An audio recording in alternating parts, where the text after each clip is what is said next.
¿Cuál es el eje? ¿Sobre qué? ¿En qué semana se da eso? ¿Cómo se llama ese tema en embriología?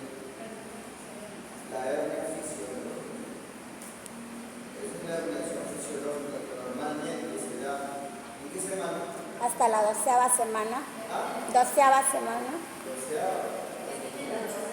¿Ah? Termina en la 12. Termina en la 12. ¿Pero cuándo empieza? La 6ª. En la 6ª semana.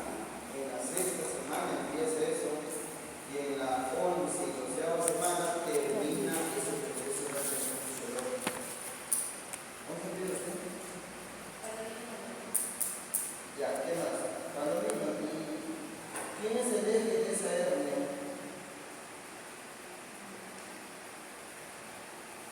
¿Quién es el eje de esa hernia? ¿Cómo así se hace esa reflexión?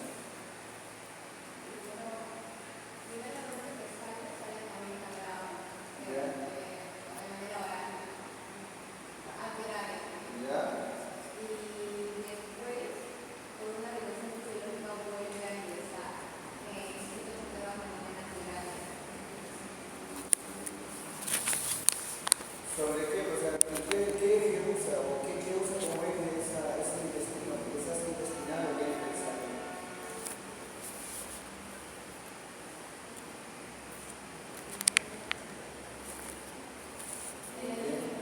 ¿Ah? Sale por el anillo umbilical, ya, muy bien, pero ¿cuál es la estructura que sirve de eje para que eso fluya así? ¿Cuál es esa estructura sobre la cual se mueve toda esa masa intestinal? Un vaso grandote que mira todo el intestino, ¿cómo se llama el vaso sanguíneo? ¿Cuáles son los tres principales vasos de todo el abdomen? El tronco celíaco. Tronco celíaco es uno, dos. Mesentérica superior, inferior. Y exactamente la hernia se da en la mesentérica Superior. Ese es el vaso eje. Sobre ese vaso que se va a mover. Entonces, ahí está. Bueno, vamos a encontrar un poquito el intestino, la embriología del intestino acá.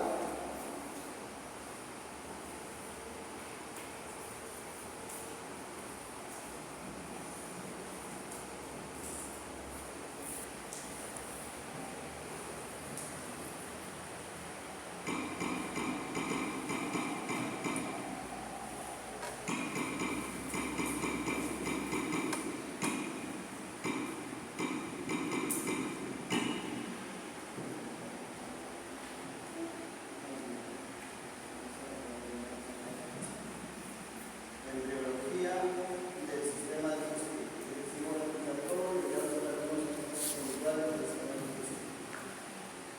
En cuanto a lo que es embriología del sistema digestivo, el origen. ¿De dónde se origina el intestino? Por así decirlo, el origen del intestino. Ya ver, ¿cómo se hace la cosa que debe entender? El tubo neural. ¿Cómo se llama los tres acá? El paraxial. Paraxial, ¿qué sigue? El medio y el lateral. Lateral, somático y lateral. Es plástico.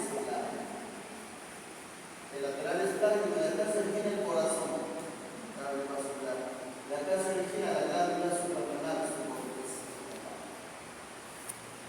y así hay algunos. Del intermedio, todo lo que tenga que ver con renal es intermedio. Genitourinario, todo lo genitourinario es intermedio.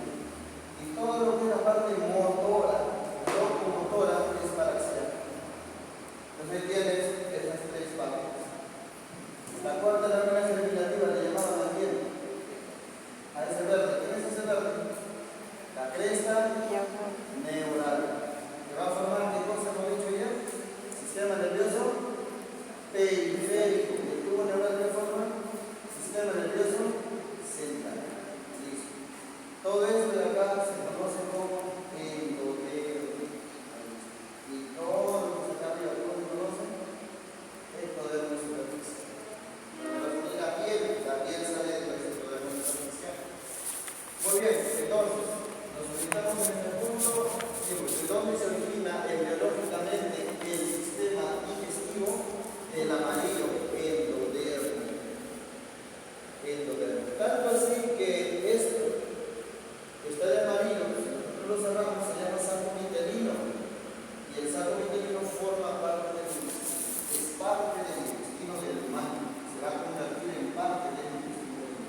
cuarta.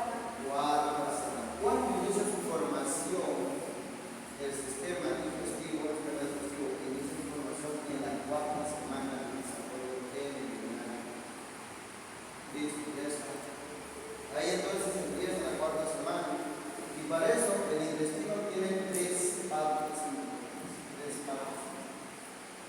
Entonces acá vas a tener lo siguiente.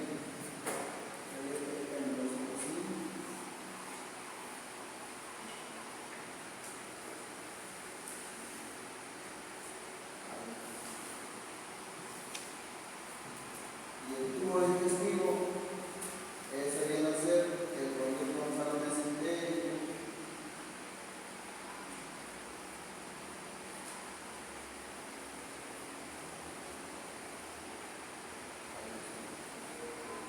Entonces, el sistema digestivo está dividido. Entonces, ahí tienes el llamado intestino primitivo. Y el intestino primitivo tenía tres partes. En el ejemplo le ponen 4 de 3 partes. Ya. En esta parte vamos a sacar esta estructura 1 y hacia acá otro. Es muy diferente hablar del divertículo respiratorio que tenemos. Estaría el sistema respiratorio. A este le llaman yema hepática, de donde se origina todo el sistema biliar. Si dijeran de dónde se origina la vesícula biliar, de la yema hepática, del conducto colédoco de la yema hepática. Y esta se llama yema pancreática dorsal. Yema pancreática dorsal, que va a formar la mayor parte del páncreas. De todo el páncreas, porque el páncreas tiene otro origen. Una yema pancreática dorsal fundamental. Bueno, eso viene a ser el punto límite entre lo que viene a ser intestino anterior e intestino medio. Entonces ahí está. Son los dos intestinos. Acá está la aorta. Así está la aorta. Y esta aorta da para este punto un vaso, para este punto otro vaso, y para este punto otro vaso. Ahí tenemos tres grandes vasos del sistema digestivo. Se llama tronco serial, arteria mesentérica superior. Y esta es la arteria mesentérica inferior. Si te dijeran, ¿cómo se llama esto? Intestino posterior, intestino medio, intestino Anterior. ¿Quién irriga el intestino anterior? Tronco serial. ¿Quién irriga el intestino medio? Mesentérica superior. ¿Quién irriga el intestino posterior? Tal cual es ordenado. Debe cada uno de ser todo y pues limitado. Lo que embriológicamente al final queda en el humano en la cirugía debe tal cual distribuir. Porque si otro tronco serial del intestino anterior significa que todo lo que esté ligado por tronco serial se origina del intestino anterior. O sea, el intestino anterior va a formar toda esa visa que va a ir al tronco serial. Entonces, ¿quién es el tronco serial? Hígado. ¿Quién más? Vesícula biliar. ¿Quién más? Estómago. ¿Quién más? Parte del esófago. ¿Quién más? Parte del modelo. De todo eso es tronco serial. Ya, entonces, si nosotros decimos entonces intestino anterior, ¿cuáles son los derivados del intestino anterior? A ver, dígame el derivado del intestino anterior. El esófago. Faringe, ¿qué más? Esófago, ¿qué más? Estómago, ¿qué más? Duodeno. Duodeno proximal, ¿qué más? Hígado. Hígado, ¿qué más? Páncreas.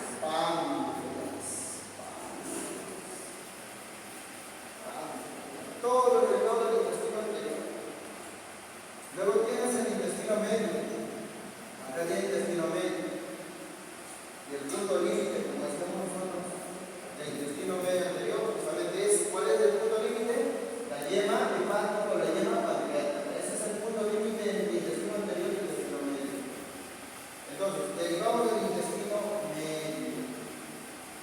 ¿Cuáles serían los derivados del intestino medio? El duodeno. Ya, duodeno. ¿Qué es duodeno? Distal. Distal, porque el duodeno proximal Ya está. es de la primera posición del intestino anterior. Te pregunto, embriológicamente, ¿en qué duodeno se da mayormente la corriente digestiva alta? ¿Duodeno proximal o duodeno distal? ¿Sí? ¿Qué implica el duodeno proximal? Entonces, si esto es embriología, esto es anatomía médica. Anatomía estómago, antro, canal pilórico, esfínter del píloro,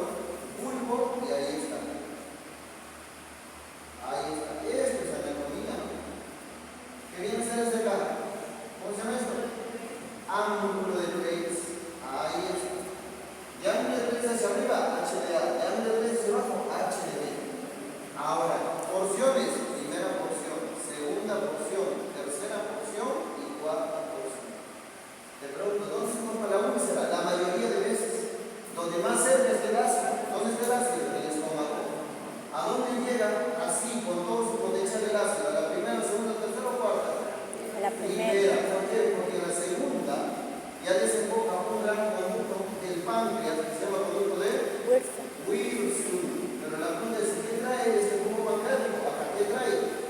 HCO3. Si es ácido con este bicarbonato neutraliza, no hay mucha posibilidad de que haya úlcera, porque la fisiopatología de úlcera, ¿cuál es? La hiperacidez. ¿Dónde está hiperacidez entonces? La secreción gástrica en la primera, por eso siempre aparecerá acá la úlcera. Pero cuando hablo de úlcera péptica, ¿qué dices?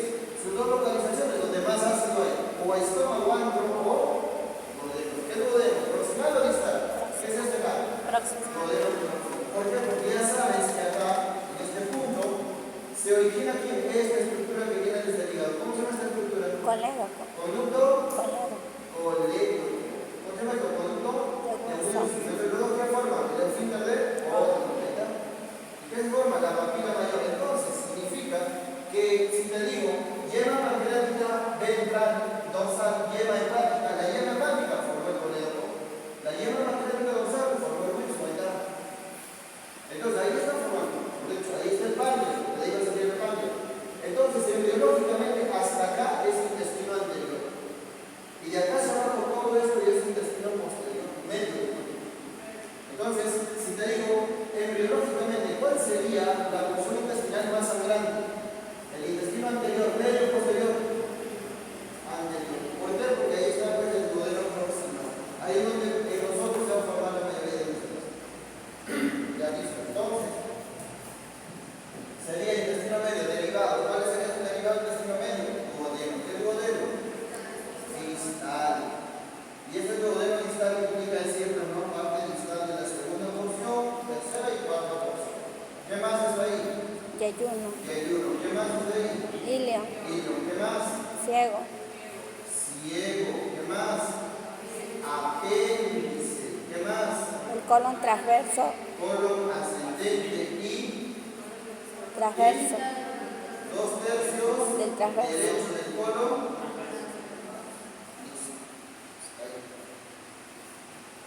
¿Qué significa?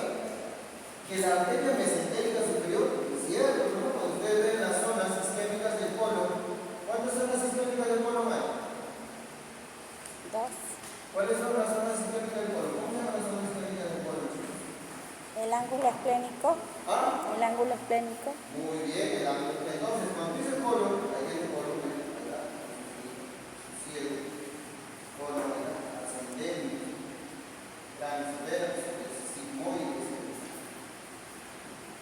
Entonces, cuando nosotros hablamos de irrigación, puntos isquémicos, primer punto isquémico acá, segundo punto isquémico acá, tercer punto isquémico es este. Punto isquémico, sigmoideo, punto isquémico, esplénico, punto isquémico ascendente. Drummond.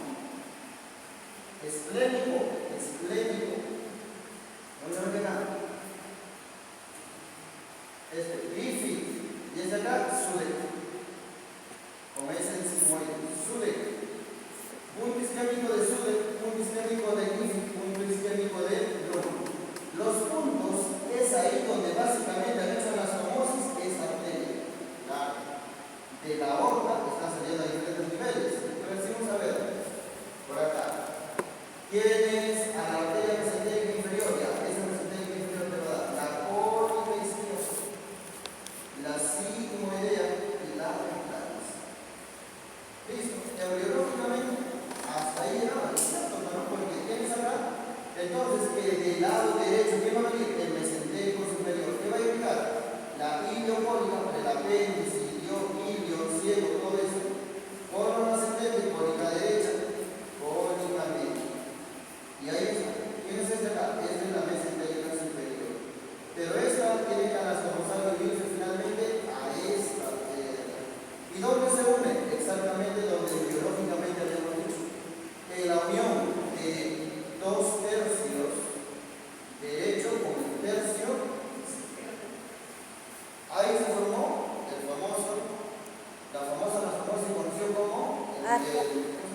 de Riolano. Árbol de Riolano. Que anastomosa fónicamente compone la isquia.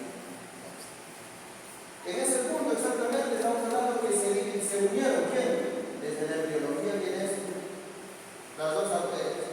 Esta sería la arteria mesentérica superior y esta sería la arteria mesentérica inferior. Muy bien, ya está. Bueno, veamos entonces acá los derivados ahora del intestino posterior. ¿Cuáles son los derivados del intestino posterior? Lo que queda, ¿no? Transverso. Del transverso. Izquierdo del cono. Transverso. ¿Qué más? Polo Descendente. ¿Qué más? Sigmoides. Polo sigmoide. ¿Qué más? Recto. Recto. ¿Qué más? Y el ano proximal. Porque hay un ano ectodérmico y hay un ano endodérmico. Y el ano proximal es el ano endodérmico. ¿Cuántos tipos de epitelio tiene el ano? ¿Cuántos tipos de epitelio tiene el ano, chicos? Dos. El endodérmico es tal cual la mayor parte de los tipos. Epitelio cilíndrico simple. Pero el ectodérmico, eso es el epitelio escamoso. Por eso, obviamente, al tener epitelio escamoso y tener incluso piel y anexos, es que tiene inervación somática. ¿Qué duele entonces? Duele el ano ectodérmico. Son las hemorroides externos, duelen muchísimo más que los hemorroides internos. Los internos se pican, pero no duelen. Entonces, eso porque por la histología y el origen original. El otro tiene inervación más vegetativa, en cambio el otro tiene inervación somática, más dolorosa. ¿Ya, chicos? Entonces, todo eso de ahí se puede entender y explicar con esto de la embrio. ¿Ya? Por ejemplo, fácil. Muy bien, entonces los derivados y por último, acá vamos a ver, para cerrar esto de embrio, lo que es la herniación. La herniación.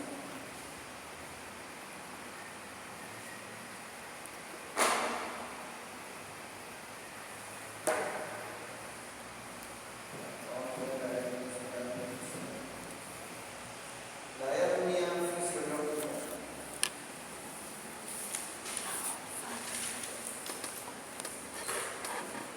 Si cuando se habla de hernia fisiológica, entonces, esto está relacionado fundamentalmente a lo que viene a ser el abdomen.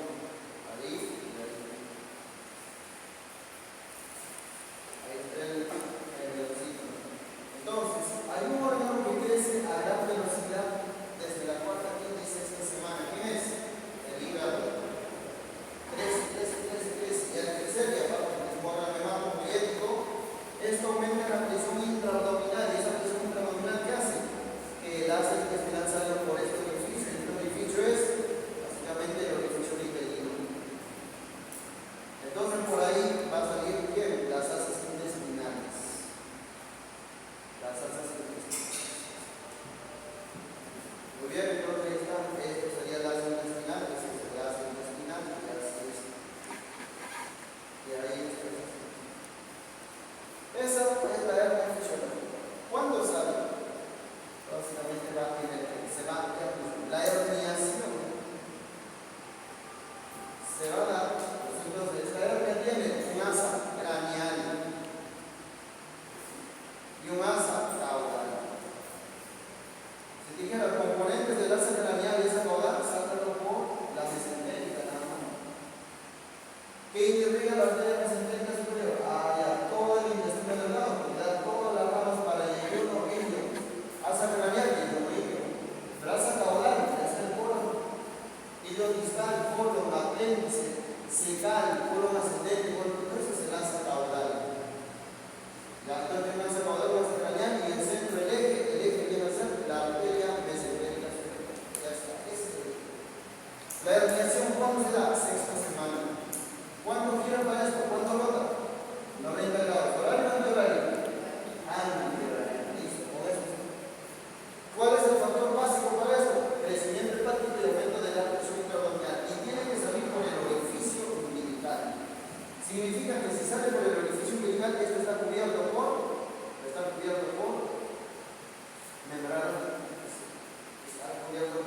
llama eso? ¿Está desembocando ahí? Ilio, ilio, ilio. Ya se río que era acá, el uno, ¿ves? Pero ¿qué pasa? Está pasando por detrás del cuerpo de la rotación. Esa rotación permitió su revolvimiento. Toda esa rotación es lo que permitió su revolvimiento hacia la de las estaciones. Listo. 270 grados antigrados. La pregunta es, ¿debe regresar? Sí, porque no nacimos con el intestino afuera. Entonces hemos montado el intestino adentro. ¿Qué pasa si no regresa? ¿Cómo se llama si no regresa? El defecto de la no retracción de esto, más allá de la reacción semana, ¿cómo se llama? Onfalocele. ¿Qué es el onfalocele?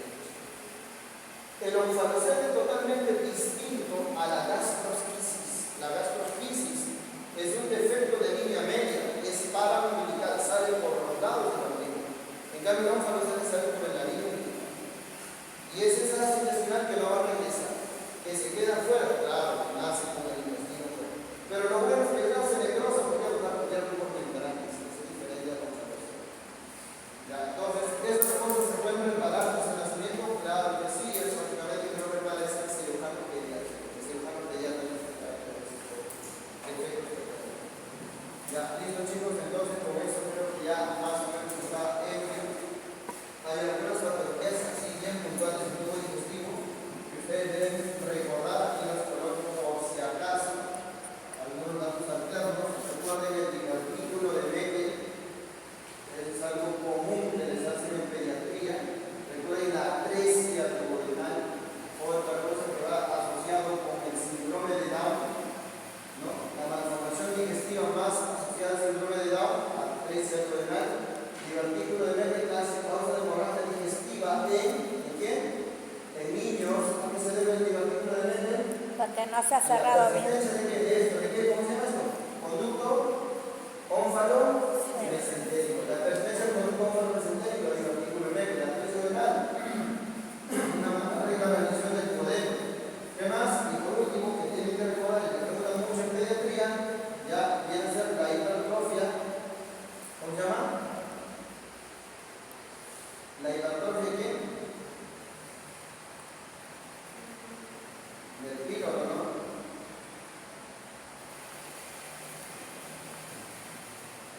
La estenosis hipertrófica del píloro, chicos. La estenosis hipertrófica del píloro. ¿Qué es la hipertrofia del píloro? Muy asociado al antibiótico, las sustancias que consumieron, macrólicos. Está de macrólicos, es estenosis hipertrófica del píloro, verdadero, la oliva pilórica. Esa que forma una burbuja, en cambio la atresia duodenal que forma una radiografía, doble burbuja. Chicos, todo eso son datos así, puntuales, que están en los casos clínicos, las saben. Divertículo de Mendel, sangrado digestivo, atresia duodenal, doble burbuja, intestinal. El hipertrofia del píloro, una burbuja. Eso básicamente es duodeno, no es el píloro. Ya, eso es alcálisis, ¿ya? Está. Muy bien. Ahí entonces ponemos. Vamos a ver y resolver un poco.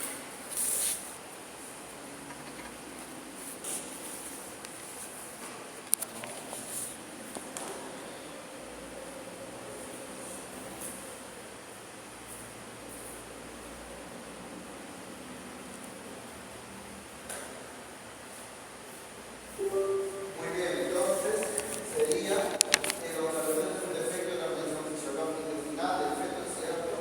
El retorno severo de la grande de las intestinales rodeados fisiológicamente a la sexta semana, se da una rotación antihoraria de, sería, ¿cuánto es la respuesta? 180 o 90. 180 grados de sentido antihoraria.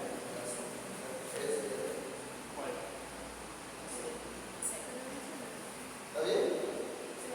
¿Sí? ¿Qué le está pidiendo? El retorno.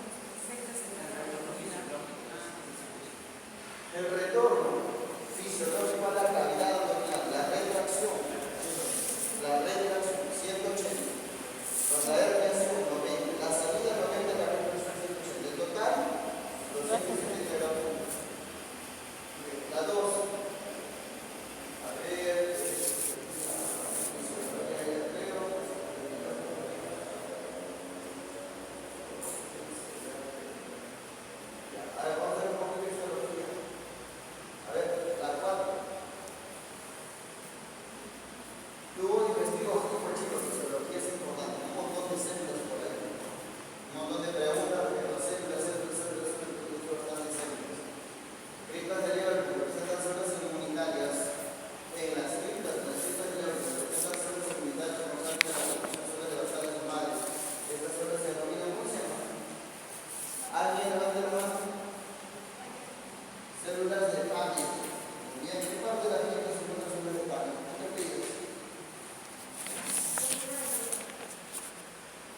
parte se encuentra eso.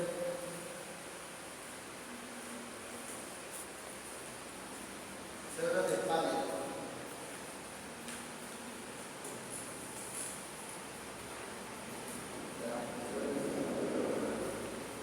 ¿Cuál es la sustancia que produce la célula de panel? De tal manera que sirve para poder proteger las células basales, las células madres, las células basales.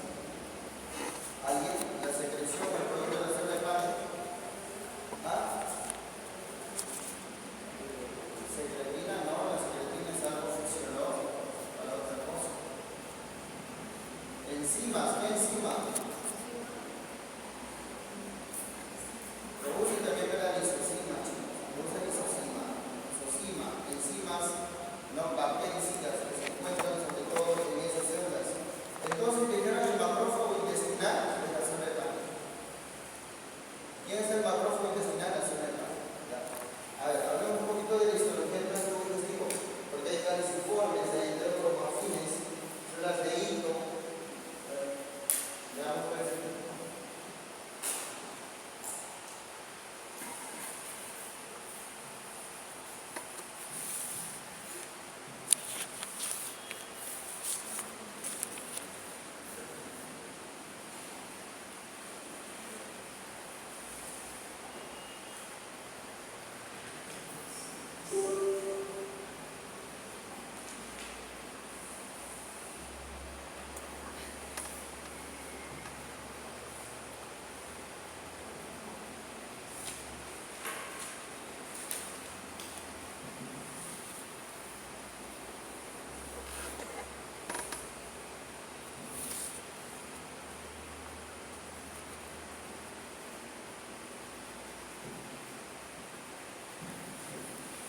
Y la fisiología, la fisiología.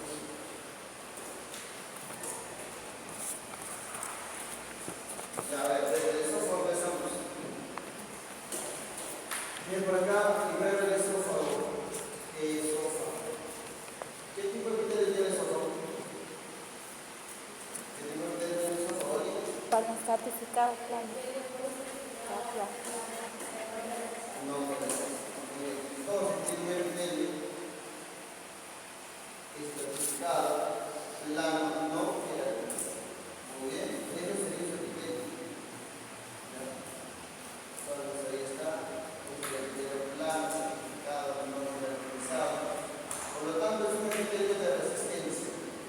Sobre eso, el esófago es una persona que carece de adventicia, tiene una capa muscular.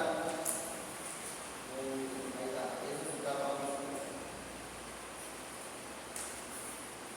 Pregunta, ¿cuántos tipos de músculo tiene el esófago? ¿Ah? ¿Cuántos tipos de músculo tiene? Porque ese es el diferencial básico. ¿Cuáles son? ¿Ah? Tipos de músculo que tiene el esófago, histológicamente. ¿Ah? Muy bien. Tiene dos tipos de músculo, esquelético y músculo liso. Ya, en el tercio superior es esquelético. Tercio medio tienes esquelético más liso. Y en el tercio inferior es liso. Esto es liso. Si es esquelético, tiene inervación somática. Y si es liso, tiene inervación vegetal. Si fuera así, entonces, significa que acá abajo, aquel tercio inferior, existe el plexo mientérico de Auerbach y el plexo submucoso de Meissner. O sea, el sistema entérico como tal sería para esa parte inferior. Esa parte inferior es la que va a tener continuidad de algunas estructurativas Entonces, dice que la galaxia afecta al músculo liso porque degenera al sistema entérico. Pregunta, ¿dónde afecta la galaxia entonces? Tercio superior, tercio medio, tercio inferior. Tercio inferior. Acá, por eso se ubica la galaxia.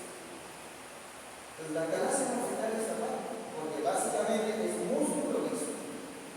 No puede haber galaxia en tercio superior porque es músculo esquelético, no tiene sentido. Es inervación somática, y también es inervación vegetativa. Esto es inervación vegetativa.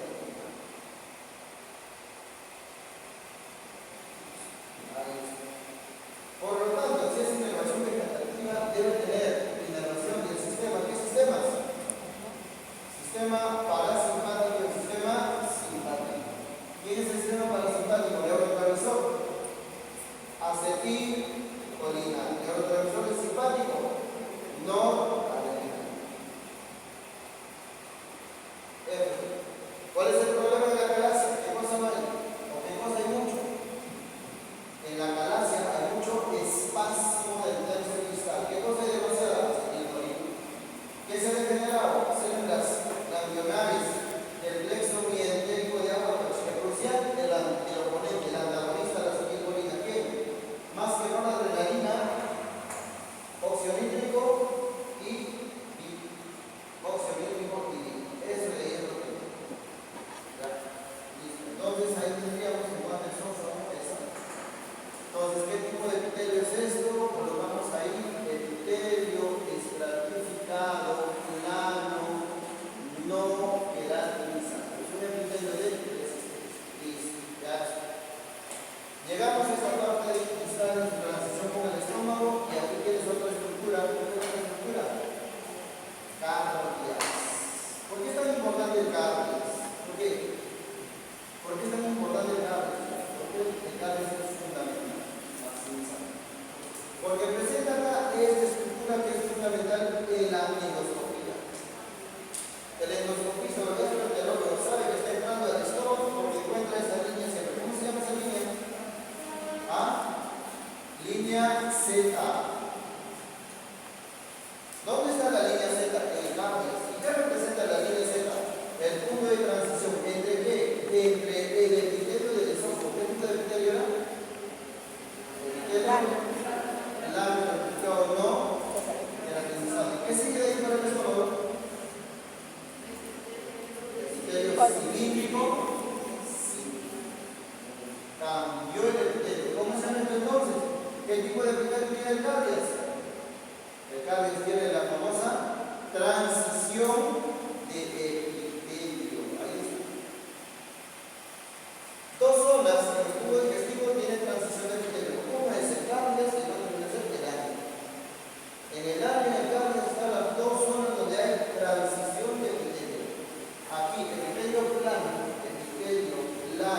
estratificado, no queratinizado. Y acá tienes epitelio cilíndrico.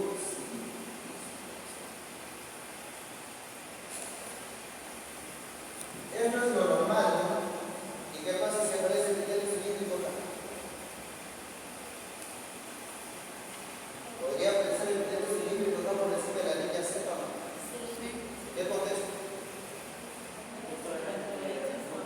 RG. ¿Y cómo se llamaría si ese epitelio cilíndrico aparece acá? Metaplasia. ¿Y cómo se llama esa metaplasia cuando progresa? Esófago de Barrett. ¿Y a qué conlleva eso? Adenocarcinoma de esófago. Entonces, esta simple cosa a conocer te orienta muchísimo para entender Barrett, para entender que un punto de transición fisiológico, natural, normal. ¿Ya? Listo. Entonces ahí está, es la línea Z. Bueno, punto de referencia para la endoscopia. Bueno, pasamos al estómago y en el estómago ya vas a encontrar algunas cosas por ahí.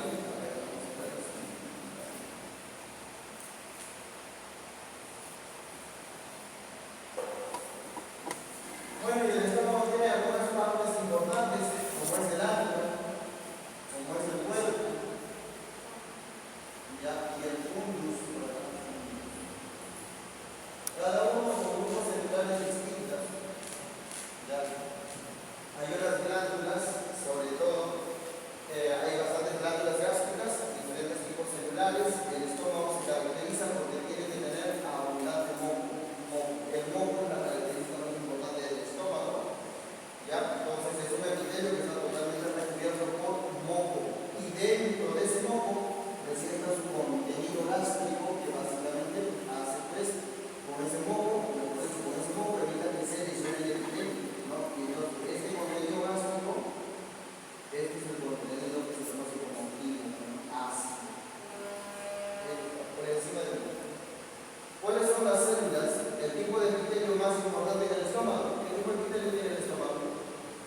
epitelio cilíndrico simple. ¿Listo? Ese es el epitelio del estómago, epitelio cilíndrico simple. Y a diferencia de otros tejidos, el estómago es el órgano que tiene ¿cuántas capas de músculo?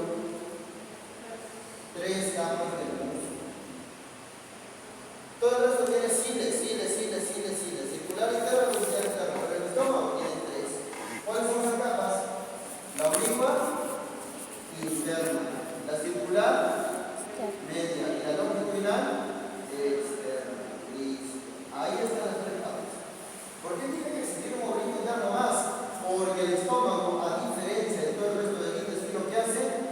Aquí tiene que mezclar los nutrientes, hace más movimiento, mucho más mezcla, pintura, ayuda a la trituración del contenido. Y acá, pues, ¿cuánto tiempo? Hasta 8 horas están los nutrientes y de ahí va vaciándose progresivamente, el vaciamiento gástrico. Pero mientras tanto, esto va triturando, va combinando, mezclando los alimentos y necesita entonces un mayor espectro de movimiento dentro de él. La célula más importante para el estómago, tienes acá la célula G, tienes acá la célula más importante del estómago, parietal. Célula que tiene cisternas, las células mucosas. Glándulas mucosas y glándulas oxígenas, los grupos de glándulas que hay en el estómago. Las células que, sobre todo, están en el antro, las parietales, sobre todo, están en el cuerpo, y las mucosas diseminadas en todo lo que es el estómago, en el fondo y en el interior. Células que, células parietales son las mucosas. ¿Células que producían? Gastrina. Células parietales, factor intrínseco de Casper, secreta H y secreta cloro. Unido eso en la luz del estómago, acá produce ácido clorhídrico. Pero lo que secreta es ácido H y cloro por separado. No es que el estómago, no es que la célula parietal secrete ácido clorhídrico, eso es incorrecto. Lo que secreta es H, acá por su bomba de protones y por su canal de cloro, secreta cloro. Y para que estos dos reacciones que necesitan H2O, hay una reacción hidrolítica y ahí recién esto se convierte en ácido clorhídrico. Pero esa es la luz. Imagínense que ese ácido clorhídrico se formara debajo del moco. Todo se destruye, todo el epitelio. La gastritis sería, pero ¿qué? Una gastritis nivel gastrinoma, algo así. ¿No es cierto? Uno se la aportó el estómago anterior. Entonces, en realidad lo que se cree de esto es de forma independiente el ácido y el cloro. De ahí entonces que te digan que si hay una bomba de protones, sí, pues esa bomba de protones básicamente es el protón H y potasio. Y eso es lo que se bloquea con ¿qué? Con los llamados inhibidores de la bomba de protones. ¿Cuál es el fármaco más importante para el estómago? Antiácido básico, los trazones. Omepra, esomeprazol, lansoprazol, pantoprazol, omeprazol, todo eso trazol. ¿Qué bloquea esta bombita? Exactamente para evitar que se secrete H. Entonces no podemos decir que el estómago secreta, que la célula parietal sintetiza ácido clorhídrico, es falso. El ácido clorhídrico se sintetiza en la luz del estómago, por encima del moco gástrico. Para poder cumplir con la fisiopata, ¿no? Listo, gastrina entonces tienes acá la célula parietal que secreta esas cosas y el glucósico que está en el moco. Este es para el moco básico. El otro elemento que necesitamos en el estómago para proteger es alguien que neutralice en algo ese pH que bicarbonato. Moco, bicarbonato y obviamente en el estómago falta una sustancia fundamental también que es indicado por el grupo de células. ¿Cómo se llama esa sustancia? PGE. ¿Qué es eso? Prostaglandina citoprotectora básica en el estómago, que hay bastante en el estómago, pero esto induce sobre todo esta célula mucosa que produce un moco y bicarbonato. Este es el que tiene un efecto positivo sobre el estómago. Ya está, chicos. Entonces sería estómago, esófago, ¿qué patología en el estómago vamos a estudiar bastante? Gastritis, todo eso. Y luego nos pasamos a lo que viene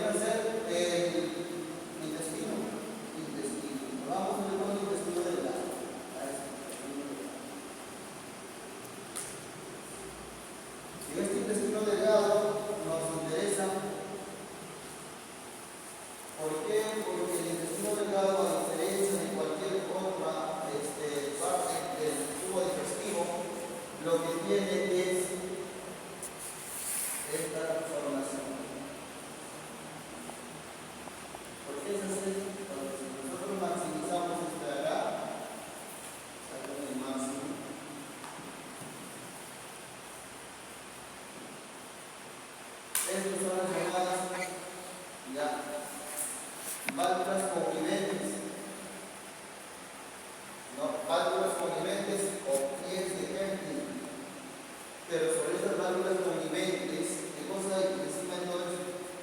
Si sacamos un poquito más, ahí van a encontrar que en esta válvula convivente, así que está levantada, van a encontrar células. Esto constituye un vellosidades intestinales, pero son válvulas, como válvulas que están en todo el cuerpo del intestino. Agarran un modelo de luz y van a agarrar que su luz no es liso, es rugoso porque tiene todas esas válvulas que hacen. Y parece una vellosidad de esta. Y aquí hay diferentes tipos celulares. Aquí abajo tiene que estar esto, a donde va a llegar finalmente todo. Ese es el sentido de esto.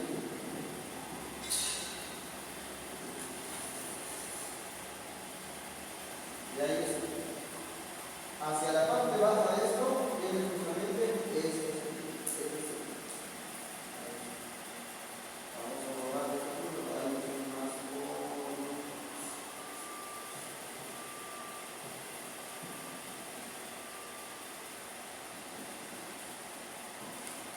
Ahí sí. Hay unas células que están en el fondo, y a esto cómo se llama, si que nosotros debemos ver un poquito.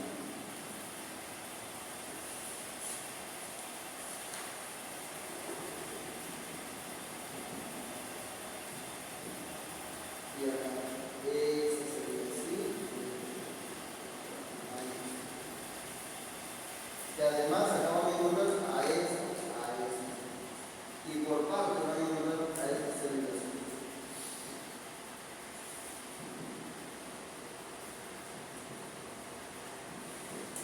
Y además algunas células que van a.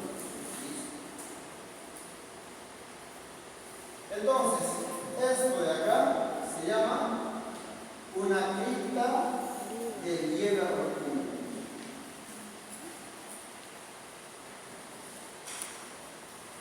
Y esas criptas de Lieberkühn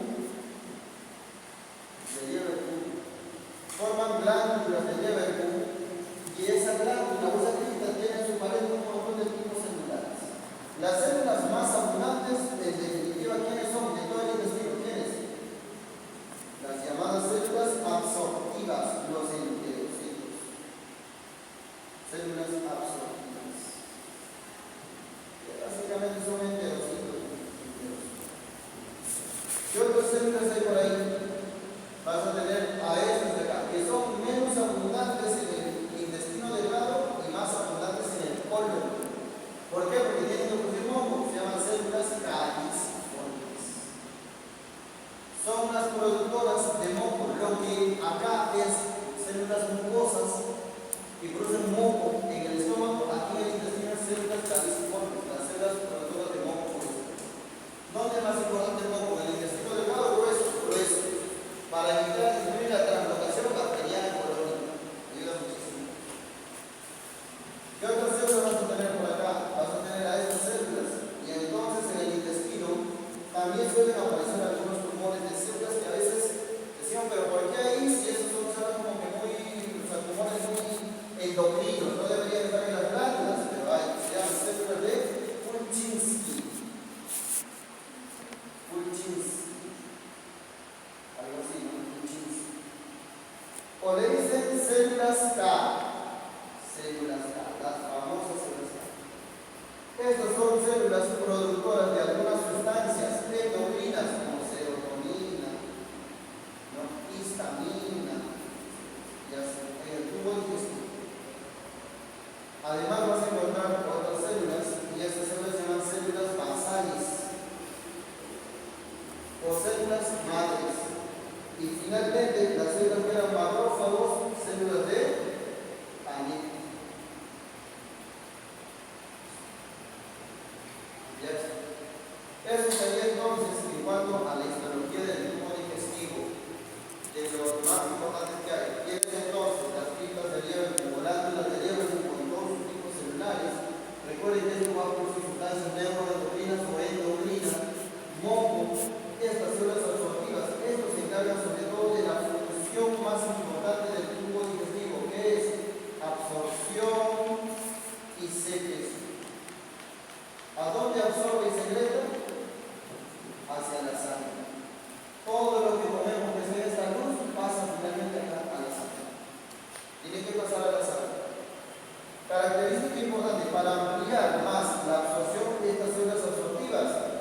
contienen microvellosidades.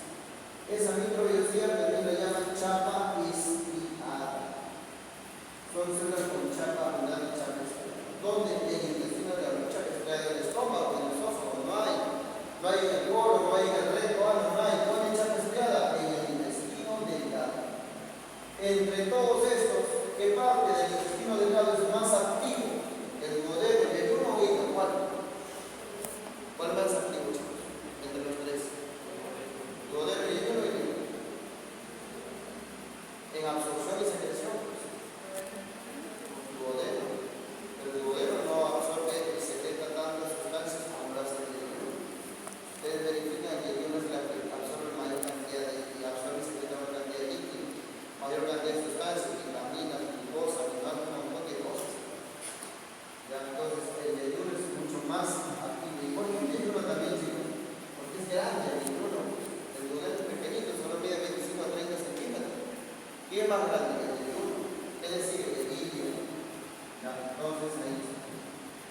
Ahora, si es más grande, obviamente si no tiene el duodeno.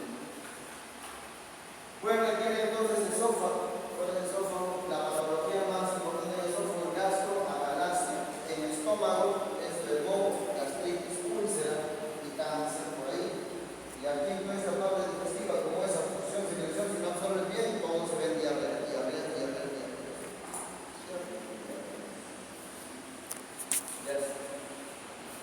Y por acá pasamos a lo que viene a ser dos anexos, nada más, dos anexos. Y esto sería el páncreas y hígado. Con eso terminamos esto para desarrollar los preguntas.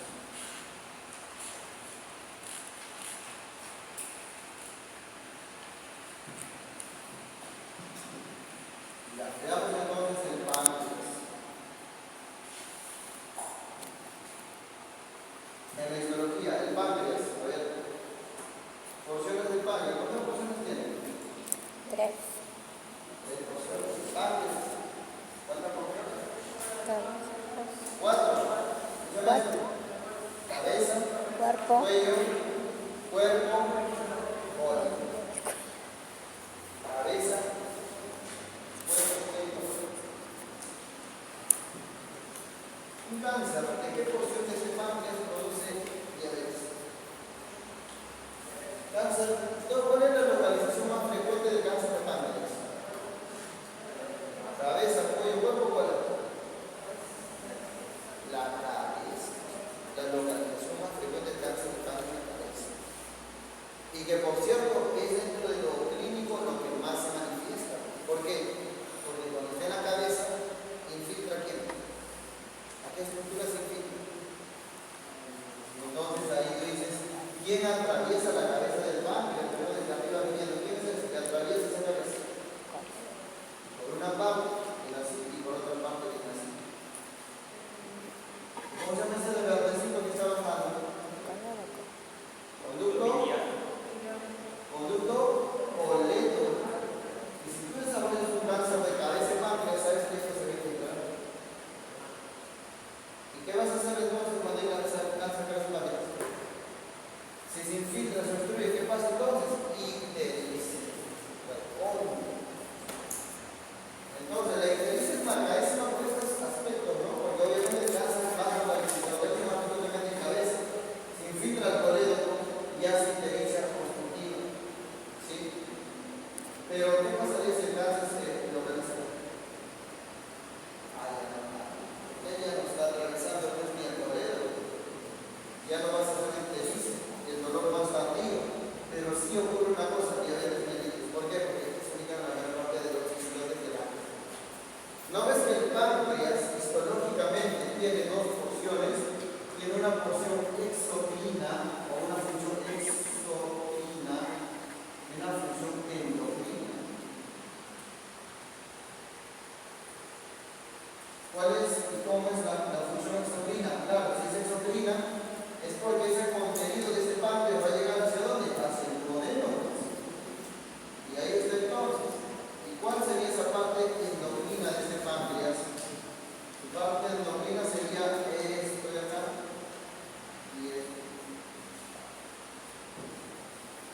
con una roseta. ¿Cómo se llama esto? Acino. ¿Cómo se llama esta parte acá?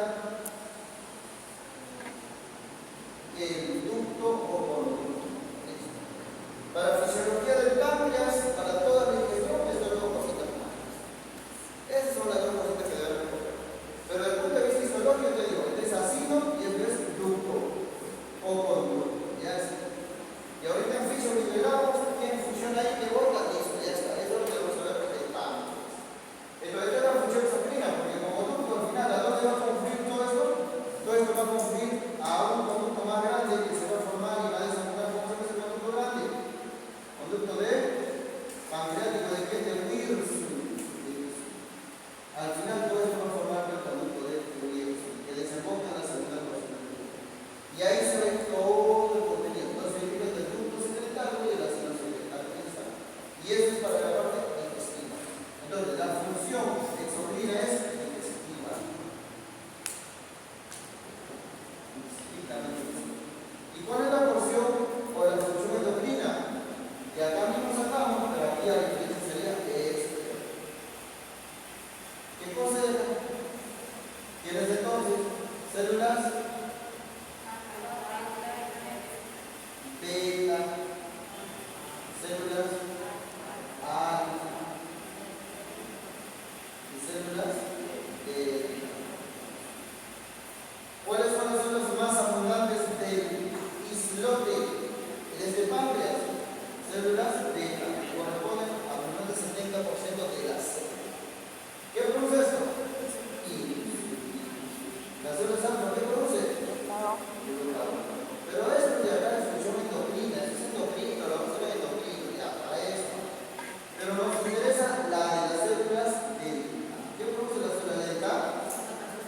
Somatostatina y para el tubo digestivo. Esto sí es importante porque es el inhibidor universal del tubo digestivo.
que contiene espacio porta, arteria, vena y conducto biliar.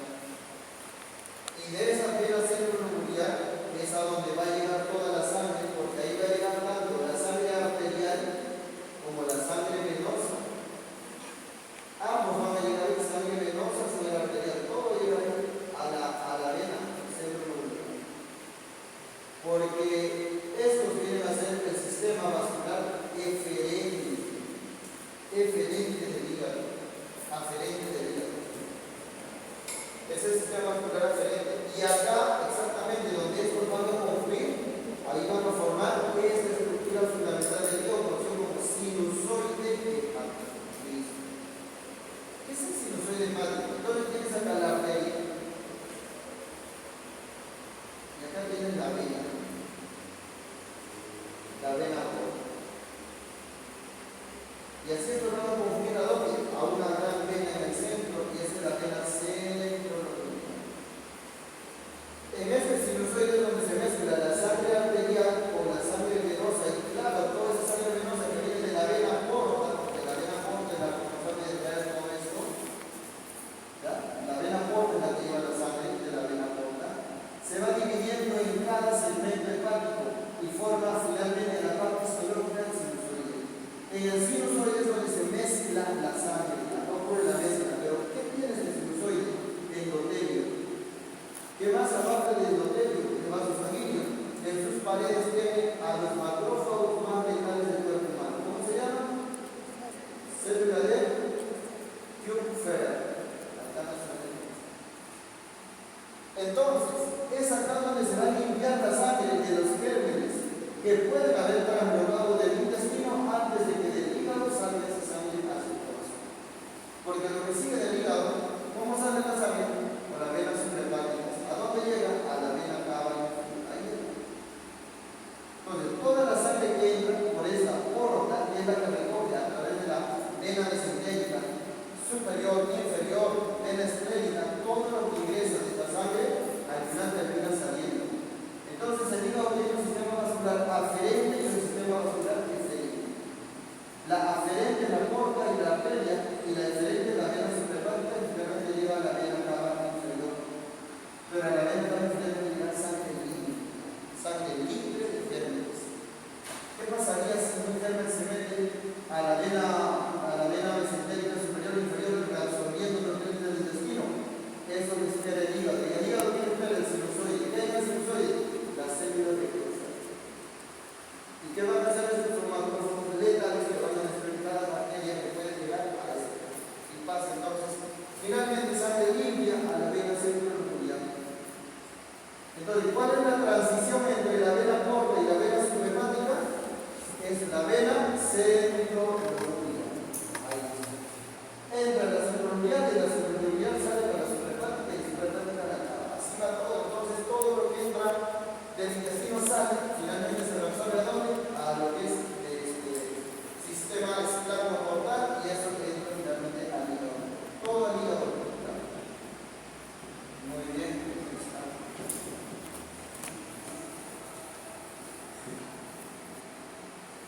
Ahora, ¿qué más?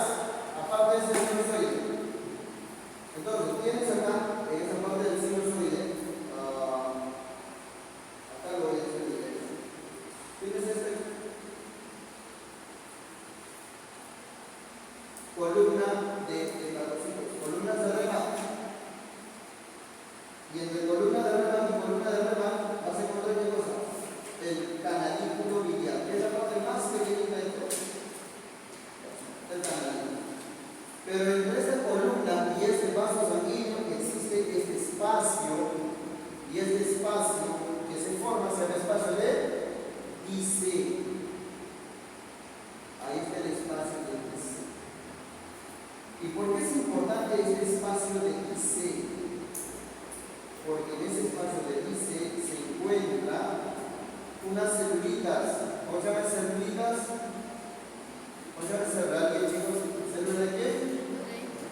Células de hito o células estrelladas. Ahí están. ¿Y por qué es importante las células estrelladas?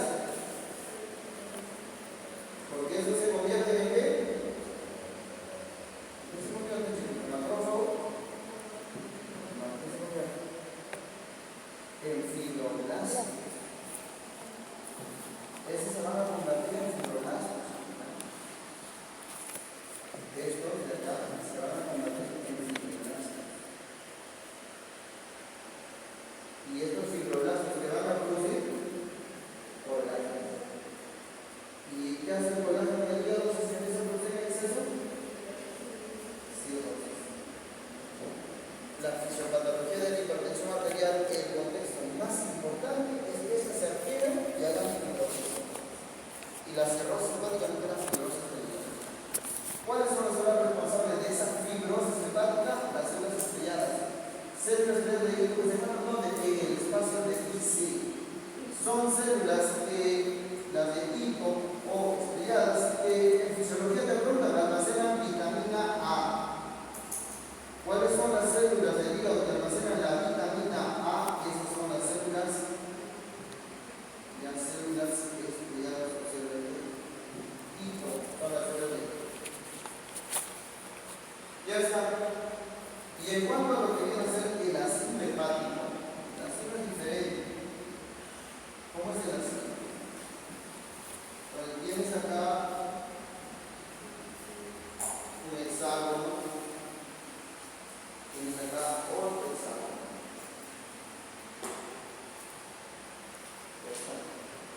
Aquí hay una vena centrolocular, una vena centrolocular. Aquí tienes el espacio porta, acá, espacio porta.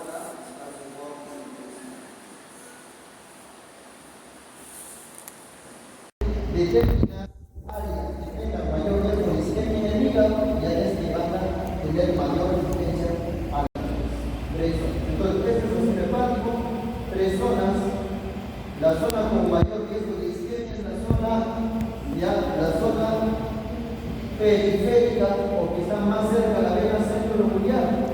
Y la zona 1 es la zona que tiene menos riesgo, o sea, la zona portal, la zona que está más en el espacio portal. Zona 1, menor riesgo de isquemia, y zona 3, mayor riesgo de isquemia. Listo.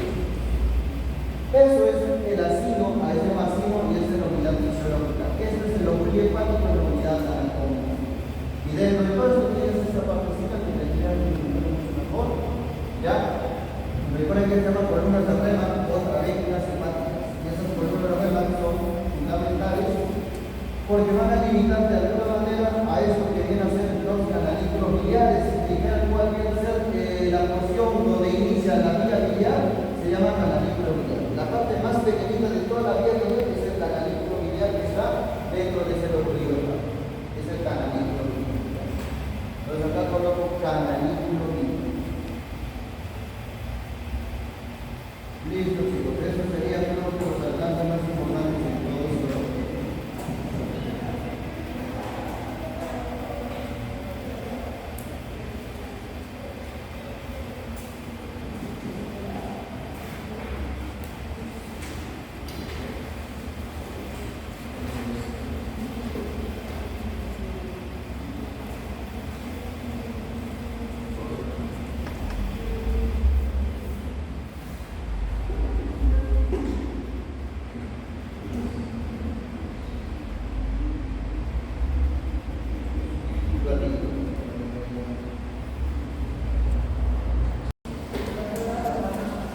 Células de panel, ¿no? Criptas de lleva como células inmunitarias que contienen protección de las células basales o madre, que se denominan células de ANA. Las células de hígado que almacenaban Vitamina A. vitamina A, células enterocromafines secretan por ejemplo histamina en el estómago, enteroendocrinas, enterocromafines también secretan serotonina. Ya son neuroendocrinas estas células. ¿Células calciformes qué producen? Moco. Porque todo está a nivel del intestino delgado e intestino grueso. Si apareciera una célula calciforme en el estómago, ¿cómo se llama eso? Metaplasia intestinal. Cuando aparece célula calciforme en el estómago, eso también se llama metaplasia intestinal. Son tumores de mal pronóstico.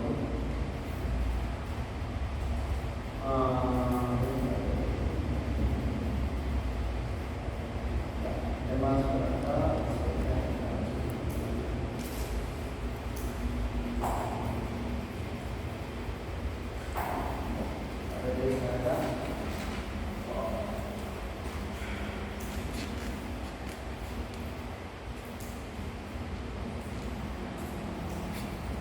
Morales. ¿Qué marca Morales hace?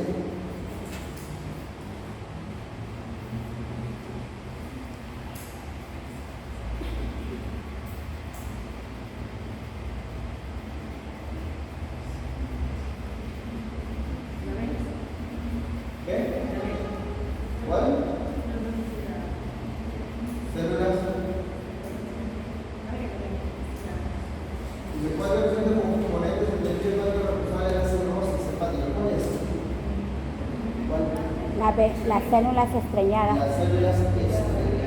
porque producen ¿Cuál es el fibroblastos. diagnóstico de ese caso? Cirrosis hepática. ¿Cuáles son? Ahora tenemos los estigmas hepáticos. ¿Qué son los estigmas hepáticos? A ver, se han dicho en gastro, en serio, estigma hepático. Ves a un paciente, ya tiene estigmas hepáticos. ¿Cuáles son los signos llamados estigmas hepáticos? Ictericia, muy bien. ¿Qué más?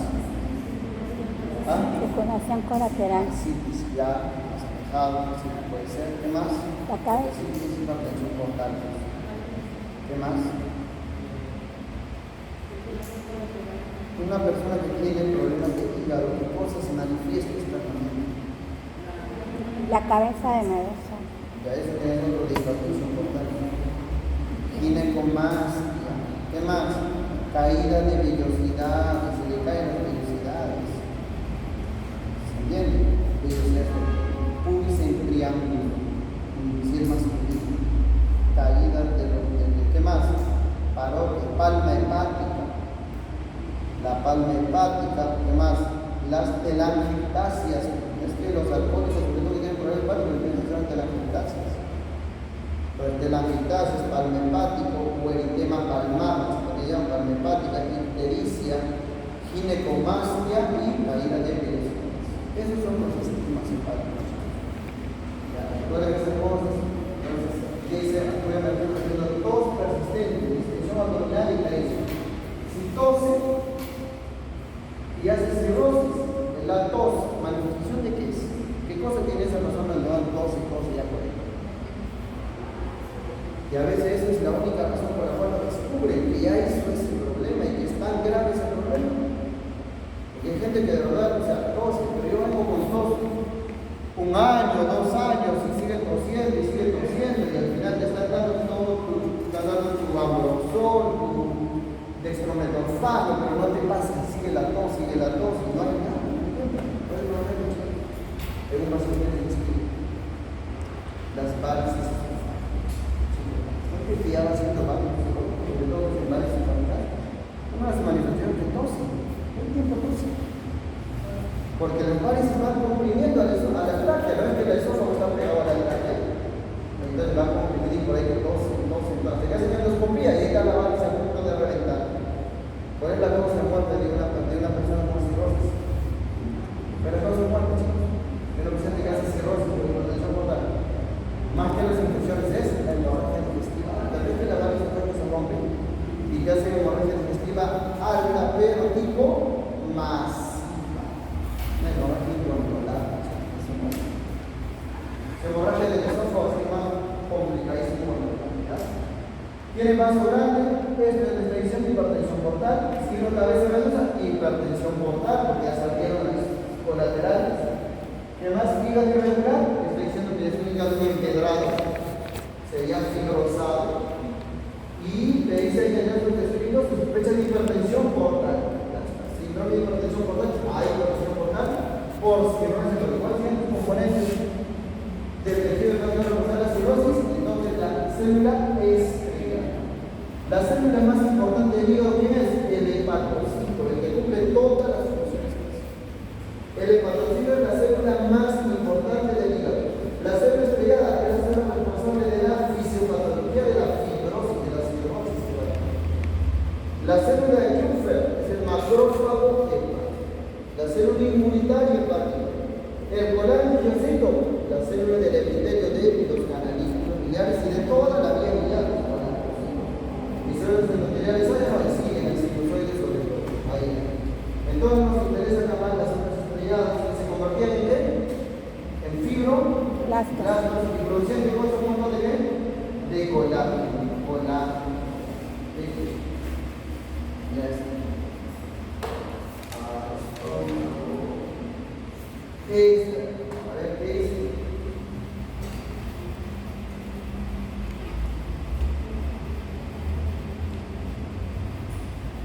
La 10,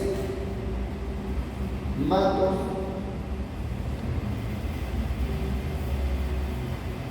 ¿qué matos? ¿Qué marcas ni matos? Primera, ¿qué marca 10? La 10.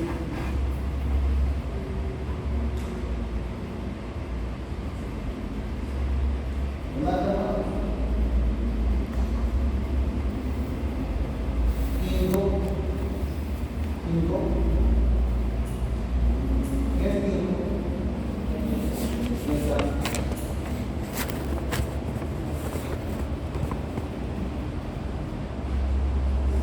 Lo hay. ¿Qué marcas? La 10. ¿Ah? La C. Se lee muchísimo. ¿La cual? D. La D se ve intersticial de Cajal. ¿Qué está pidiendo? ¿Cómo se denomina la zona responsable de mantener el peristaltismo intestinal? ¿Sí? Porque el intestino está quieto o se mueve. Todo el tiempo el intestino está así. Así está. Todo lo que comemos tiene que pasar. Pero hay una parte que es peristaltismo. Entonces, para el peristaltismo, ¿qué necesitas? ¿Qué necesitas para que el intestino se mueva? Ganglios. ¿Qué más? Músculo. ¿Y cómo se llaman esos ganglios de conjunto que están en torno al intestino que hay en los libros de historia? ¿Cómo se llama? Plexo. ¿Qué plexo? ¿Mientérico o submucoso? De músculo. Con el plexo mientérico es que se mueve el intestino, entonces mantiene el peristaltismo. Pero para que ese intestino se mueva, tiene un ritmo. Por eso cuando ustedes exploran a un paciente, lo echan, agarran los estetos y lo ponen estetos y ¿qué están escuchando? Los ruidos hidroáreos. ¿Quién genera los ruidos hidroáreos del paciente? El peristaltismo intestinal. ¿Qué significa que haya ruidos hidroáreos? Que el intestino está moviéndose y está, en este caso, movilizando el contenido. Y si no hay ruidos, ¿qué vamos a pensar? Que hay una obstrucción.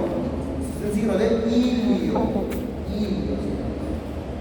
Entonces, posiblemente los pacientes que tienen obstrucción intestinal, sobre todo iliodinámico o ilioparalítico, no hay ruidos hidroáreos. Entonces, ¿esto es algo fisiológico? Claro.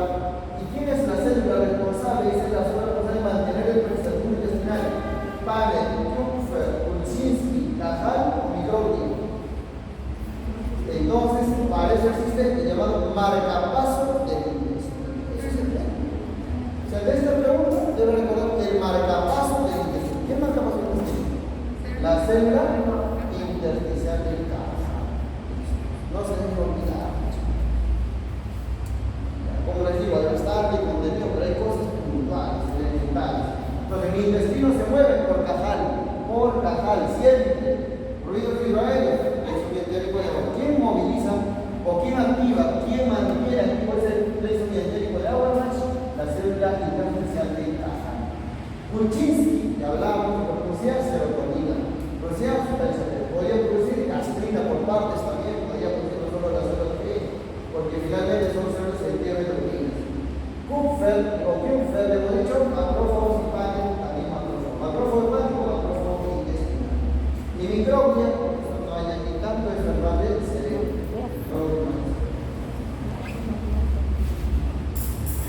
Muy bien, entonces la respuesta es La D. Cajal.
¿Qué alteración explica mejor el patrón clínico biológico?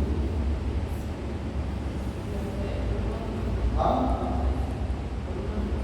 La obstrucción de la vía biliar por reflujo de bilirrubina conjuntiva.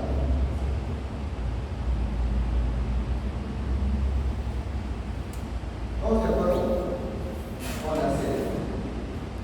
¿Todos de acuerdo con la serie? ¿Qué ictericia es? ¿Cómo se clasifica las ictericias soltadas? Hay ictericia. ¿Cómo hay ictericia en serio? ¿Cómo les he enseñado? Ictericia prehepática, hepática y poshepática. Si esta ictericia es prehepática, ¿cuál es la causa más común de esa ictericia prehepática? Hemólisis. De la ictericia hepática, cirrosis, hepatitis. Y de la poshepática, obstrucción de la vía. ¿Cómo se obstruye esa vía biliar? Bueno, por cáncer, parásitos, cálculos. La más común, cálculos. Ahora, la pregunta es, si hay una obstrucción poshepática, significa que no sale bilirrubina al intestino. Si no sale bilirrubina al intestino, ¿qué tipo de bilirrubina es la que estaría aumentando en sangre y estaría acumulado ahí? ¿Directo o indirecto? Directo. Si es directa es liposoluble o hidrosoluble. Hidrosoluble. Y si es hidrosoluble, ¿pasa al riñón o no? Claro que sí, porque el hidrosoluble es el riñón. Por eso el riñón está, en la orina está en qué? Orina en Coca-Cola, le dicen polvo. Pero no sale al intestino. Si no sale al intestino, ¿cómo están las heces? Láminas. ¿Cómo se llama eso? Acónicas. Toda la clínica o característica de una descripción de obstrucción de vía biliar poshepática. Si es obstrucción, tiene que estar alta los dos factores o elementos que te comprueban que de verdad hay obstrucción. Fosfatasa y gamma glutamina. Alta. Si está alta, ya no dudamos de que eso es una obstrucción. La dilatación biliar entonces será básicamente por obstrucción de flujo biliar con el flujo de bilirrubinas conjugadas o directas. Esa sería la respuesta correcta. Sería la C.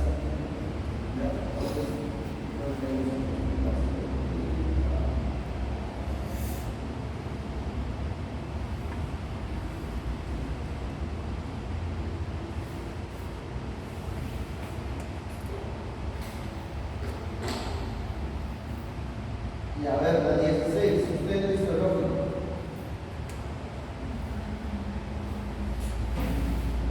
Llanto. ¿Qué marcas?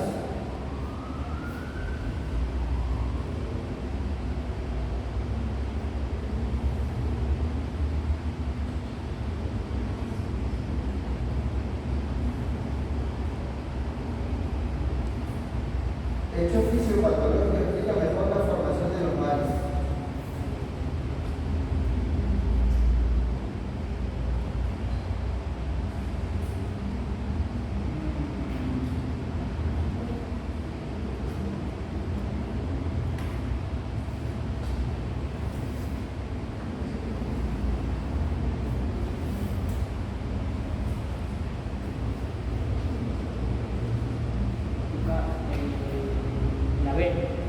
La B, incrementa el déficit hepático al flujo portal por fibrosis del nódulo.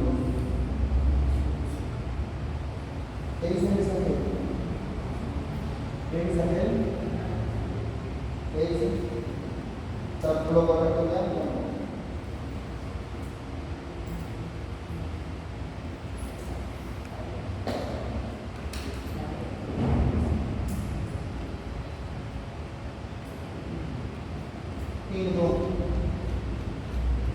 No está, ¿no? Coma. La B.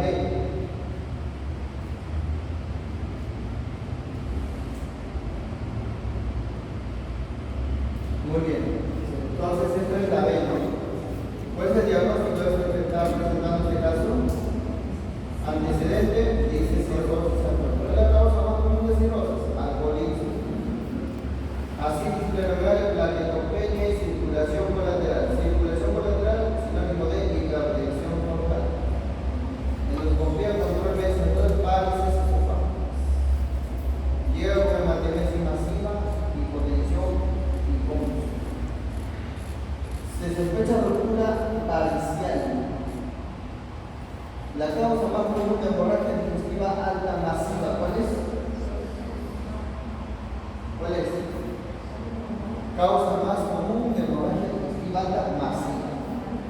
Varices en el paso. Rotura de varices. ¿Cuándo se dice como una varices muscular es masiva? Cuando se pierde, ¿cuándo? ¿Qué es la vasculolemia?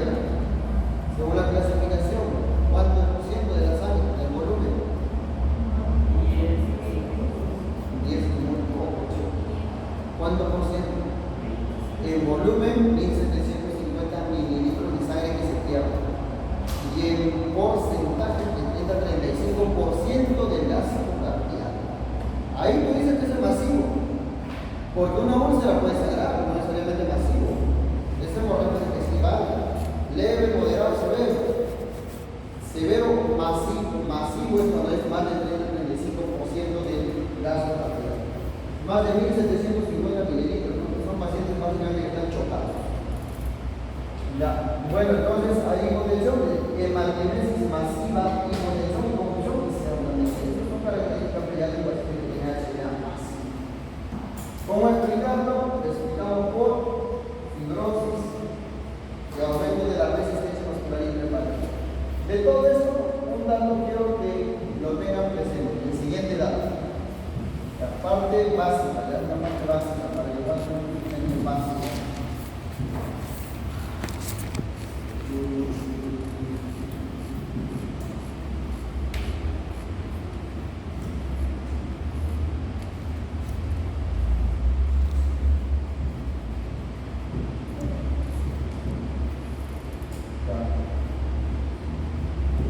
Y aquí le voy a explicar un poquito en esta parte del estómago de su poquito esto de conmigo. Y ahí va la pregunta de esto.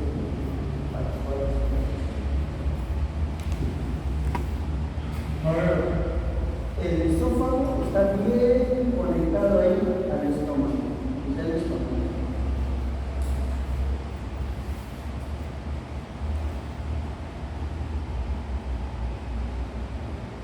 Y el estómago tiene este puntito. ¿Cómo se llama? ¿Cómo es el puntito?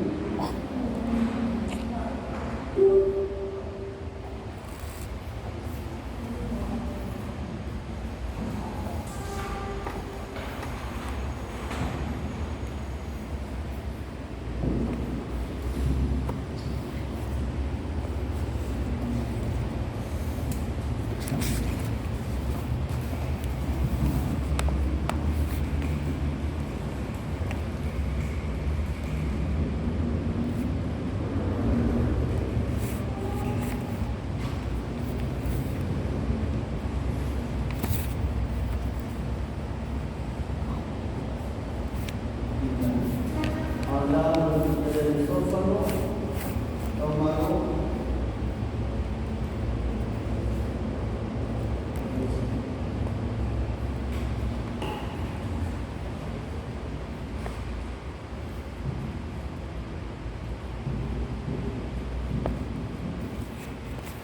Ya fue hígado, una parte del hígado, ahí está. Y al hígado ingresa una gran vena. ¿Cómo se llama esa vena? ¿Cómo se llama la vena más importante para el hígado? La vena porta. ¿Qué forma la vena porta? Desde acá viene esto. ¿Cómo se llama? Esplénica, y acá viene todo lo que recoge el intestino. Mesentérica superior. Y por acá la mesentérica inferior. Tronco externo mesentérico más mesentérica superior, vena porta. Esta es la vena porta. Esta vena porta lleva el 70-80% de la sangre que va a entrar al hígado. Y por ahí viene de acá desde el tronco celíaco. El tronco celíaco es una ramita y esta ramita se conoce como la arteria hepática. Bueno, vamos a ver esta relación. Para el estómago y el intestino. Ahí está el tronco. Este es el tronco celíaco. Ahí tienen la vena porta, la vena esclénica, la vena mesentérica. Cuando el hígado está excelente, la sangre siempre va a ir, pues, ¿no? Va a ingresar y va a distribuirse en todo lo que es el parénquima hepático y salir finalmente a la superhepática. Pero ¿qué va a pasar si este hígado presenta estos nódulos? Los llamados nódulos de regeneración que se ven en la histopatología de la cirrosis hepática. Nódulos de regeneración con fibrosis, desmosoma. ¿Por qué se caracteriza un nódulo de regeneración histopatológicamente? Porque en este nodulito, que viene a ser como unos glóbulos, forma con la fibrosis, vas a encontrar hepatocitos con dos núcleos. O sea, los hepatocitos normalmente con dos núcleos, uno pues, y no deben tener los núcleos, porque si hay dos núcleos están en mitosis. Si es mitosis es porque está regenerando el hígado, secundario a una lesión, y eso es lo que ocurre. La cirrosis regresa porque tiene esos nódulos de regeneración, se llaman, porque tiene hepatocitos con dos núcleos, y los hepatocitos normalmente es uno, porque están en un ciclo cero, pero cuando ya se destruyen vuelven a entrar a ser mitosis. Bueno, entonces lo que pasa es que esta sangre debe entrar, pero como ya hay fibrosis, el hígado se acorta, se achica, se van colapsando los vasos y entonces aquí aumenta la presión portal. Y si aumenta la presión portal, la sangre que iba a entrar normalmente, una parte entra, pero hay otra parte que queda más presión. Va aumentando por encima de 5 esa presión portal, por encima de 5 milímetros. Va aumentando esa presión portal. Pero esa sangre que va regurgitando, va a ir regurgitando en todo el sistema vascular. Y uno de los puntos a donde se va a ir, y que ese es el principal problema acá, es a esta rama venosa. Entonces, ese es el problema del cirrótico, que tiene una conexión entre la vena porta y el esófago. Y el esófago se conecta con esta vena, y aquí está el plexo venoso esofágico, que normalmente está dentro del músculo, la capa muscular, y dentro de la mucosa del esófago. ¿Y qué viene a hacer esto? Venas del esófago. Esto se llama plexo venoso esofágico. En condiciones normales sangre va y conecta la sangre del esófago que viene al hígado a la porta y de la porta al hígado. Pero ahora que hay aumento de resistencia, ¿qué va a pasar? Va regurgitando esa sangre. Regurgitando al plexo venoso. ¿Y qué va a pasar con estas venas? Ahora sí, estas venas se van a empezar a dilatar. ¿Y qué forman entonces? Varices. ¿Cómo se llama la vena problema del cirrótico? La vena coronaria. Esa es la vena problema. ¿Qué hace la vena coronaria? Une la vena porta con el plexo venoso esofágico. Si algo cambia y aumenta la resistencia en este hígado, esa sangre regurgitada va a dilatar la vena, porque va a formar las llamadas varices esofágicas. Ahí está. Si aumenta la presión en la vena porta secundaria a una fibrosis hepática, la sangre se va a desviar en todas las direcciones, pero sobre todo por esta vena coronaria. ¿Y a dónde lo va a conectar? Al plexo venoso esofágico, con eso dilata y estos varices se van a romper, sobre todo cuando hay más de 12 milímetros de mercurio de presión. Si tienes más de 12, se van a romper. ¿Qué va a generar? HDA. ¿Pero qué tipo de HDA? Varicial. ¿Qué tipo de HDA? Varicial masiva. Causa de muerte más importante de muerte muscular. Entonces, esa vena es la que queríamos ver. Esa venita es la que queríamos ver. Entonces, sería el sustento que puede explicación a pero normalmente por esa vena coronaria normalmente la sangre pasa. Fluye, ¿qué pasa? Que del esófago esa sangre pasa al hígado. Normalmente debe ir del esófago al hígado. Y del hígado esa sangre tiene que pasar al corazón y al pulmón. Pero cuando aumenta la presión intrahepática y la fibrosis, invierte el flujo y el linfático lleva eso. Y de ahí, a medida que se va fibrosando el hígado, porque eso se da en años, el cirrótico no hace varices en el momento, solo hace años.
para cáncer gástrico avanzado. El Borman 1 a Borman 4. El Borman 3, saben que es un tumor que ya está infiltrado en toda la pared gástrica y que ya infiltra en los ganglios que están en torno al estómago. Entonces te habla de la estación 2, ¿no? Y qué grupo, cómo se denomina el grupo granular. Entonces, este grupo granular es el llamado grupo serial. Ese es el serial. Por acá,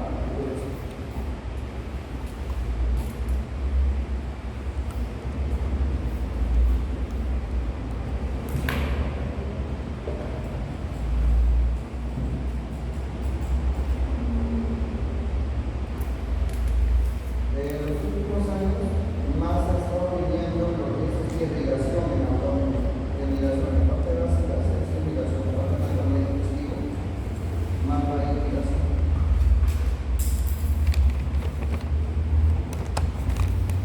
A ver, el estómago.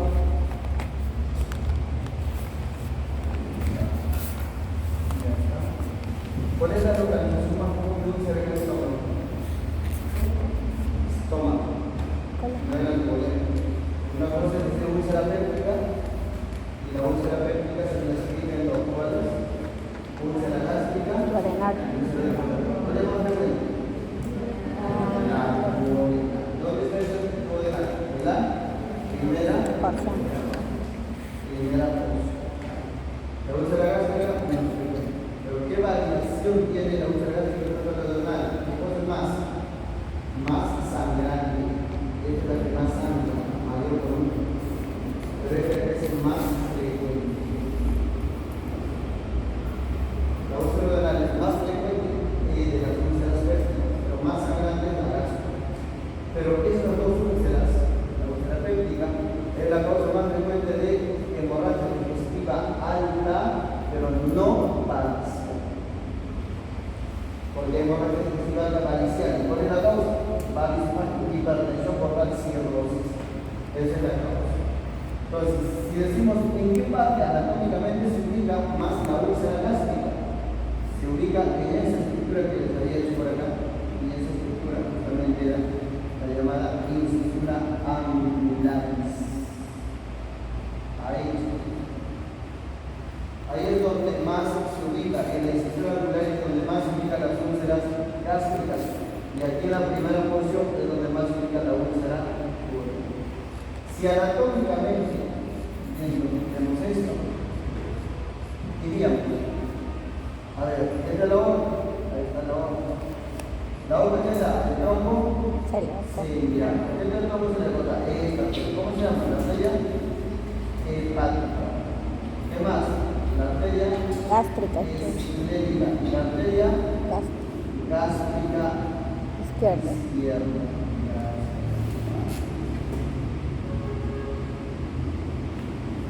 Gástrica izquierda o llamado coronaria estomática o estomática. Esta es la esplénica. Esa esplénica es la que cruza por acá y se va a ir al vaso. Y esta entra al vaso. Ahí está. Esta es la irrigación. Y de acá sale una arteria que se llama la gastroduodenal. Y esta gastroduodenal es justamente para el duodeno y para el páncreas, para todos. Y de acá la pilórica o gástrica derecha. ¿Dónde tienes la curvatura menor y curvatura mayor? Tienes duodeno. Entonces, si te dijera que la úlcera duodenal, ¿cuál es la arteria sangrante? La gastroduodenal. Y en la arteria gástrica, ¿cuál es la arteria sangrante? ¿Quién es? ¿Quién sería la arteria que sangra más en la úlcera gástrica? ¿Quién es? Arteria que más sangra, la gástrica izquierda. Arteria que más sangra acá en la duodenal, ¿quién es? La arteria gastroduodenal. Esas son las causantes de estas hemorragias. Entonces estoy ordenando la parte anatómica con lo que viene a ser datos clínicos de ahora, ya tienes acá entonces el tronco serial y el estómago. Si yo tuviera un cáncer acá en el ángulo, esto es un cáncer polipoide, ¿no? Un Borman 1 es exofílico, Borman 2 ulcerado. pero con bordes limitados. Forma 3, pincelado, infiltrado. Forma 4, limita. Entonces, pero igual ya es cáncer avanzado. ¿Dónde están los ganglios de todo esto? Entonces, para eso hay estaciones ganglionares. Estaciones ganglionares. Estación ganglionar 1, estación 2, estación 3. Hasta la estación ganglionar 2, el cáncer es resecable, operable. Más allá de la estación 2, este es inocuo. Ya no se puede.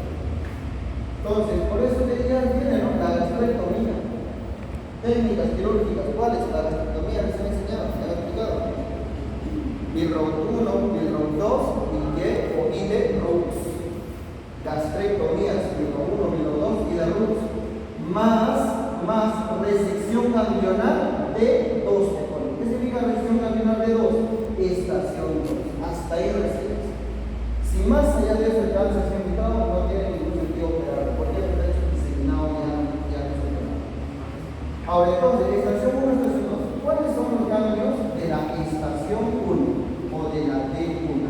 ¿Y cuáles son los ganglios de la estación 2 o de la D2? Entonces aquí hay 6 y aquí hay 6. Y empiezan por este lado izquierdo, aquí hay un ganglio para cardial izquierdo, para cardial derecho. De la curvatura menor, de la curvatura mayor. Suprapilórico y subpilórico.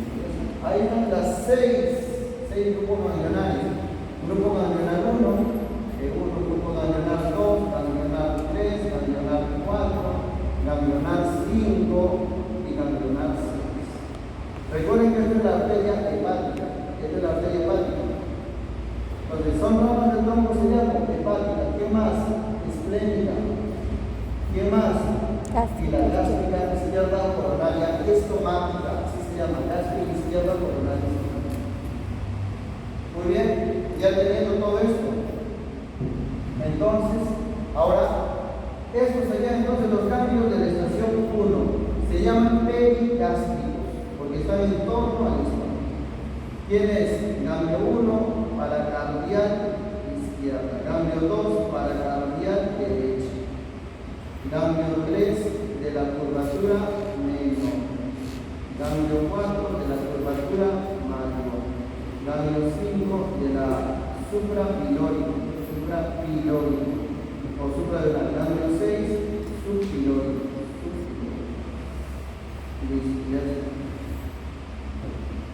Ahí está todo esto.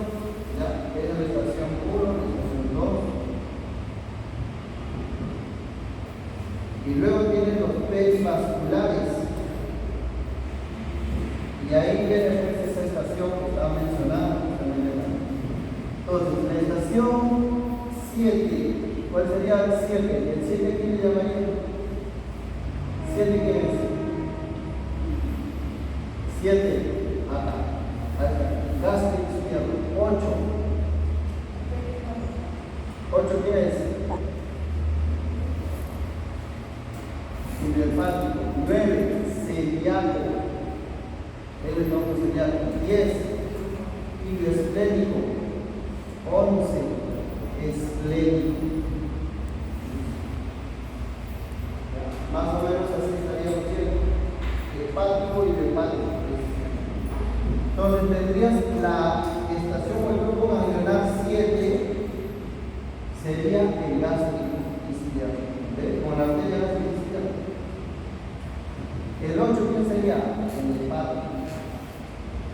El 9 ¿quién sería? El celíaco, que es justamente el que te están preguntando. El 10 ¿quién sería? El ilioesplénico. El 11 ¿quién sería? El 11 sería el esplénico, la misma arteria esplénica. Y el 12, el ilioesplénico. ¿Listo? ¿Qué significa eso? Este tumor puede diseminarse a estos ganglios que están en torno a perigástricos o pueden irse a los ganglios que ya están perigástricos. Diseminados a estos dos es resecable. ¿Y cómo se determina? Por tomografía. Tomografía es lo mejor para ver la inclinación. ¿No es cierto? Entonces, ese sería. ¿Ya está? Con esto tienen toda la estación 1, la estación 2. ¿Y qué te preguntan? Siempre es estaciones humanas. La de 3 casi nada porque es órgano más distante. Páncreas, aorta, mesenterio, entonces la pregunta ahí va directamente anatómico, ahí está a ver que estas estaciones ganglionares son grupos ganglionares del estómago. ¿Cuántas estaciones son? 3, ahí tienes 3 y tienes estación 1, estación 2 y estación 1, 2 tienes 6 en cada grupo ganglionario. Ya, 6 grupos ganglionares. Bueno, esto sería entonces